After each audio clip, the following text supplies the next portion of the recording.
এই মমতাজুল ইসলাম আপনাকে বলছি, মাইক নিয়ে যে সমস্ত মাদ্রাসা থেকে চাঁদা তুলতে আসে অনেক সময় দেখতে পাওয়া যায়, যদি আপনি বুঝতে পারেন যে এই মাদ্রাসা থেকে এই শিক্ষা দেওয়া হয়, ইয়া নবী সালামু আলাইকা, 1 টাকাও দিবেন না চাঁদা, 1 টাকাও। কারণ বেদাতিকে সাহায্য করা হাদিসে মানা আছে, চরম ভাবে মানা আছে। যদি আপনি দেখেন তার আকীদা এটা, নবী মরার পরেও সবকিছু ক্ষমতা রাখে, এই মাদ্রাসার ছাত্র বার করে এই আকীদাতে বক্তব্য রাখবে, মমতাজুল ইসলাম 4 আনা পয়সা দিবেন না। বেদাতি প্রতিষ্ঠানে সহযোগিতা করা হারাম, বেদাতিদের প্রতিষ্ঠানে সহযোগিতা করা কি হারাম। আজকে জাতির সামনে এটা লজ্জা সহকারে বলছি, এই পশ্চিম বাংলার মাটিতে বড় বড় আহলে হাদিস মাদ্রাসা তো দেখছি ইদানিং বেদাতি বক্তাদেরকে প্রধান বক্তা হিসেবে আনছে, পিছনে শাইখুল হাদিসেরা বসে আছে। সোশ্যাল মিডিয়াতে শুধু ভাইরাল বলে তাকে প্রধান বক্তা করে আনছে, অথচ তার আকীদা, তার মানহাজ একটাও ঠিক নাই। দেখতে পাওয়া যাচ্ছে না? কত মাদ্রাসাতে দেখছি। যারা এদেশের মাটিতে সর্বপ্রথম ফতোয়া দিয়েছে ডাক্তার জাকির নায়েক কাফের, যারা এদেশের মাটিতে ডাক্তার জাকির নায়েককে দেশ ছাড়ার পিছনে সুড়সুড়ি দিয়েছে, তাদেরকে আজকে দেখতে পাচ্ছি আহলে হাদিস গ্রামের প্রধান বক্তা করে আনছে বড় বড় উল্লেখযোগ্য মাদ্রাসাতে। এগুলো লজ্জা ছাড়া আর কিছু নাই। কি বলছি বুঝতে পারছেন না? খুব সাবধানে থাকবেন।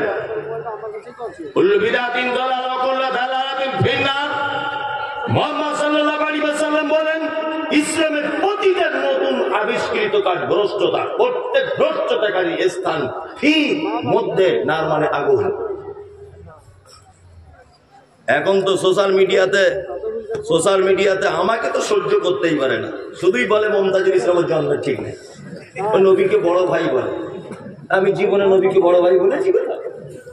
আসলে ওটা নয়। ঘটনা হচ্ছে এই যে বেদাত করে করে এমন হয়ে গেছে, ওদের সবটারই আর সহিহ হাদিস অ্যাকসেপ্ট করে না। এমন করে বক্তব্য রাখে মনে হচ্ছে যে বেদাতের বিজ্ঞানী। কি বললাম বুঝলেন তো? বেদাতের বিজ্ঞানী, মহাপণ্ডিত। নাম দিয়েছে আহলুস সুন্নাত ওয়াল জামাত। বিয়াদব, আহলুস সুন্নাত ওয়াল জামাত এই নাম দেওয়ার পরেও তুমি এখনো দাঁড়িয়ে কিয়াম করো। এই আহলুস সুন্নাত ওয়াল জামাত এইটা বলার পরেও তুমি এখনো পর্যন্ত বলো যে মেয়েদের মসজিদে নামাজ পড়া হারাম। তুমি এখন এই ফতোয়া দাও, এই নামের আগে মুফতি টাইটেল দাও। বলছে 30 বছর বোখারি পড়াচ্ছি, তুমি 30 বছর বোখারিতে এখনো রাফলি আদাইন হাদিস খুঁজে পাও না।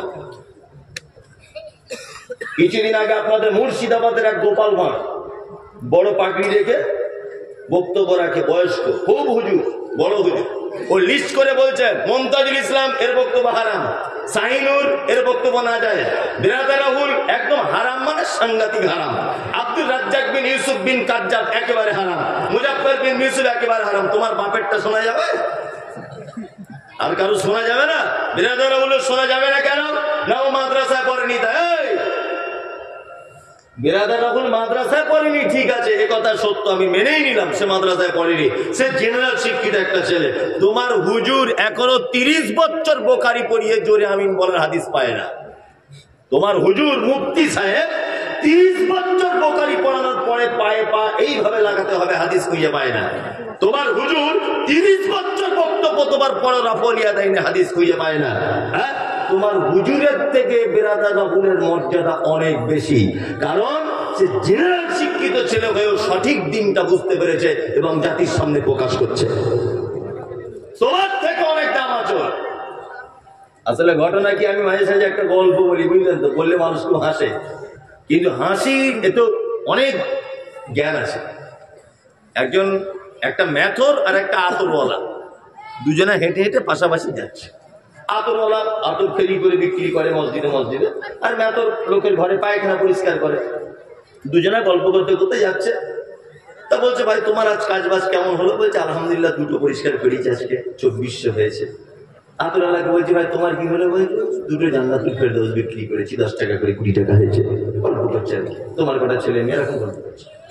তা আতরওয়ালাটা বলছে এতক্ষণ যখন গল্প করতে করতে এলাম, তাহলে একটু আতর ওর গায়ে লাগিয়ে দিই। ও এখন আতর ফটাম করে বার করে জান্নাতুল ফেরদৌসের গায়ে লাগিয়ে দিয়েছে। ও এরকম টেনেই অজ্ঞান হয়ে গেছে। কি বলে চিরাম ভালো, এই ভেতরের গায়ে আতর লাগিয়ে বেচারা অজ্ঞান হয়ে গেল। কেন?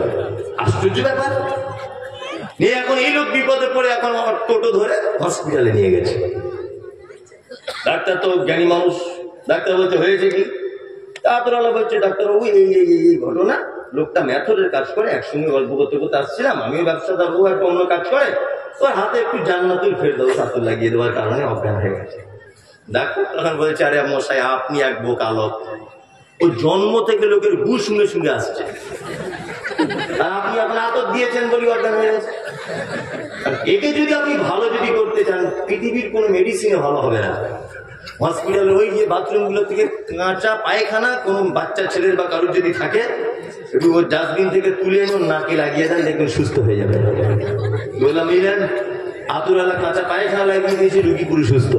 তারপরে এক শ্রেণীর হুজুর তারা বেদাত করতে করতে করতে করতে এমন একটা পর্যায়ে চলে গেছে যে মক্কাতে হজ করতে গিয়েছে, বেদাত খুঁজে পায় না বলে হোটেল ভাড়া করে দেখছি, বলছে ইয়া নবী সালাম আলাইকা। মনে মনে বলছি তুই এটা বাইরে কর, তোর পাছার চামড়া তুলে দিবে, বাইরে করে দেখ। এই দেখেছেন সোশ্যাল মিডিয়াতে?